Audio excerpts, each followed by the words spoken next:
Геката как великий учитель. Геката — это материнский, оберегающий, инициирующий, а при умелом обращении еще и обучающий канал. Геката присоединяет свою серебряную свиту к мировой мудрости, которую профессор Вернадский назвал бы ноосферой. Геката — магический канал, в котором возможно получать состояние, впечатление, видение и информацию, и все это будет важным на вашем пути. Конечно, это не единственный обучающий канал. О том, что человек может учиться не только у себе подобного, у кого-то, кто древнее, выше, больше, писали еще древние восточные трактаты. Термин «великие учителя», подразумевающий под собой скорее не конкретные персонификации, а совокупный опыт мудрости человечества, из источника которого можно умеючи черпать какие-то состояния и сведения, появился с легкой руки теософов.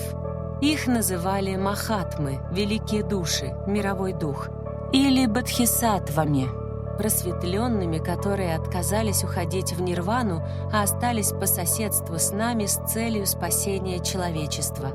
И это спасение идет не от чудотворения, не волшебная палочка, которая своим взмахом решит ваши конкретные проблемы, а именно спасение мудростью, то есть передача определенных состояний и угла зрения, который приведет к тому, что насущные проблемы перестанут быть актуальными, и их решение вы найдете из позиции вечности, а не суетности. Обителью Махатмы принято считать Шамбалу, вот как пишет о ней Елена Рерих. Твердыня великого знания существует с незапамятных времен и стоит на бессменном дозоре эволюции человечества, наблюдая и вправляя в спасительное русло течение мировых событий. Многообразна деятельность этой твердыни знания и света. История всех времен, всех народов хранит свидетельство этой помощи. То есть это некий слой энергетического пространства, который хранит всю мировую мудрость. Если во время ваших медитативных практик вы попадаете в эту зону, там становятся очевидными ответы на все вопросы, которые вас волнуют. Туда можно попасть самопроизвольно, и для этого нужна большая работа по накоплению нужных состояний. Но есть и конкретные карты пути, магические каналы, которые обеспечивают вашу связь с этим пространством, даруют вам мудрость и ясное видение. На Востоке самым известным из таких магических каналов является Бодхисаттва Манджушри. В качестве лирического отступления позволю себе немного рассказать вам о нем. Манджушри — это имя с санскрита переводится как «великолепная слава». Его еще называют иногда Вагишвара, то есть «владыка речи». Образ этого бодхисаттвы сформировался в последние века до нашей эры. В источниках его упоминают обычно как главного из всех бодхисаттв и единственного ученика Будды Шакьямуни, руководителя и наставника 500 бодхисаттв. Манджушри — это олицетворение мудрости, разума и воли. Он дает не расширенное состояние, а именно джняну, познание, связь между чувственными ощущениями и логикой. Ясновидение, например, это способность интерпретировать вереницу образов, которая может прийти к вам в измененном состоянии сознания и придать этой веренице законченную логическую форму. И это как раз компетенция Манджушри. Изображают его обычно восседающим на льве. Лев — символ царственности, а Манджушри, как и Гаутама Шакьямуни, изначально был благородных кровей, царевичем. Он держит огненный меч в руках, меч как символ интеллекта, огонь как символ преобразования невежества в ясность. Иногда его изображают с книгой, его считают покровителем всех искусств и знаний. Было бы странно пытаться интеллектуально постичь магию и ни разу не связаться с этим архетипом. У Манджушри очень простая мантра, которая запоминается с одного прочтения. Ом Арапацанатхи. С манджур-шри работаем из состояния пранавы, и в момент, когда состояние поймано, ловим ощущение ослепительного луча, который входит в левую переднюю височную долю вашего мозга. В западноевропейской колдовской традиции похожим образом работают с гекатой. Вот какую практику можно сделать для того, чтобы утвердить в своем поле учительскую программу гекаты. Нарисуйте мелом на полу большой равносторонний треугольник. По его углам поставьте свечи. Если уж речь зашла о практике инвокации гекаты, то расскажу о магическом инструменте, которым необходимо обзавестись каждому, кто практикует работу с духами. Треугольник проявления или треугольник искусства — это то специально обозначенное место в храме, куда маг приглашает призванную сущность. Речь, как правило, идет не о высокоаспектных сущностях, а о наших незримых друзьях с подвального этажа — бесах, духах, демонах. Культура работы с таким магическим треугольником пошла от средневековых гримуаров, которые в свое время притворялись еще более древними книгами и приписывали себе очень пафосное авторство. Якобы создал их сам легендарный царь Соломон. В «Малом ключе Соломона» говорится о том, что злым духам надлежит проявляться именно в треугольнике. Обычно треугольник выглядит так. В центре его расположен круг с отражающей поверхностью, черное зеркало, а по сторонам начертаны каббалистические божественные имена. В классической традиции западноевропейской магии считается, что такой треугольник — это одновременно и место проявления, и возможная тюрьма для духа. Это отнюдь не рандомный выбор геометрической фигуры. Тут и символизм триединства, и каббалистические отсылки к великому морю Бины, и символическое отображение трех планов бытия. Известный средневековый демонолог Иоганн Вир пишет о таком треугольнике в своей работе «Псевдомонархия демонов». Затем пусть экзорцист или заклинатель наберется мужества, и дабы укрепить свою отвагу, пусть возьмет ореховый посох, каковой ему надлежит простереть на восток и на юг, и сотворит треугольник вне круга. Пусть заклинатель приступит к чтению, и мало-помалу дух покорится, и войдет, и исполнит все, что повелит ему экзорцист, и будет заклинатель в безопасности. На самом деле только наивный и запутавшийся в паутине народных суеверий средневековый заклинатель мог на полном серьезе считать, что начертанный правильным образом треугольник может защитить практика от зловредных и опасных духов. Я склонна полагать, что треугольник нужен скорее заклинателю, нежели духу. Дух не нуждается в отдельной разрешенной территории для своего проявления, а вот заклинателю нужно место концентрации внимания.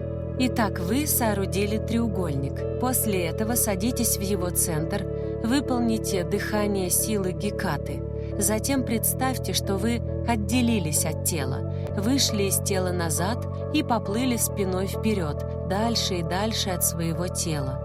Вектор движения назад и вверх.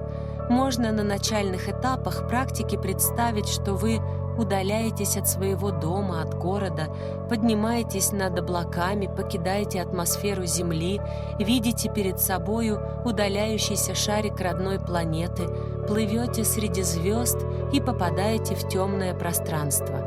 Дальше вы замираете, наслаждаетесь плотной темнотой совершенно иного качества, нежели то, к которому вы привыкли, и начинаете медленно плыть вперед. Вы плывете вперед с осознанием, что путь будет бесконечным. Вы ни от чего не удаляетесь и ни к чему не приближаетесь. Сквозь ваше тело проходят темные сияющие волны, и вы тоже превращаетесь в такую волну. У вашего путешествия нет ни точки назначения, ни жажды результата. Фокус внимания — левый висок чуть спереди. Можно мысленно пригласить богиню. Почему именно такая точка приложения внимания? Это очень интересно. Знаете ли вы о таком малоизученном, но интересном для всех магов синдроме савантизме? Синдром саванта, при котором ментально ограниченные люди имеют так называемый «остров гениальности», удивительный талант в какой-то конкретной области. Обычно такое заметно с детства. В психиатрической литературе савантизм объясняется асинхронией развития головного мозга. Но случается и иначе. Иногда синдром проявляется после сильной психической или черепно-мозговой травмы. Это большая редкость, синдром не включен в современные медицинские классификаторы, однако каждый яркий случай его проявления всемирно известен. Самый известный савант в мире – это американец Ким Пик, потому что он прототип главного героя фильма «Человек дождя». У него была феноменальная память. Ким знал все междугородные телефонные коды и почтовые индексы США, названия всех местных телевизионных станций страны. Круг его интересов был широк. Знал все карты Америки и лучше навигатора мог по памяти объяснить, как, куда проехать в любом из городов. Знал сотни классических музыкальных произведений, мог анализировать особенности тональности и стиля классиков и угадывать авторство произведений, которые были ему неизвестны. Естественно, всех больше волнует идея не о врожденном, а о приобретенном савантизме. Есть известная и относительно свежая 2012 год история об одном австралийце, который выжил в тяжелой автоаварии, провел неделю в коматозном состоянии и пробудился в совершенстве, владея китайским языком. Он никогда не соприкасался с китайским, не пытался его изучать. У него и китайцев знакомых не было. Но вот так, родной английский забыл, а по-китайски заговорил как носитель языка. Говорят, даже с родственниками общался через медсестру-китаянку. Так продолжалось несколько недель, а потом все вернулось на круги своя. Китайский был похоронен в бездонных недрах сознания, английский занял почетное место среди основных коммуникативных форм. Это что же получается? Выходит, где-то в наших нейронных дебрях существует доступ ко всем знаниям мира, ко всем языкам мира? Вспомните, кстати, в этой связи миф о Святом Духе. Считается, что снисхождение Святого Духа непременно дарует человеку ситхи, и среди 9 перечисленных суперспособностей есть и понимание всех иностранных языков. Была похожая история с человеком из Великобритании. Тоже авария, тоже кома, тоже новый иностранный язык – французский. Правда, был еще один побочный эффект. При всем этом человеку казалось, что он вовсе даже и не он, а популярный голливудский актер Мэтью МакКонахи.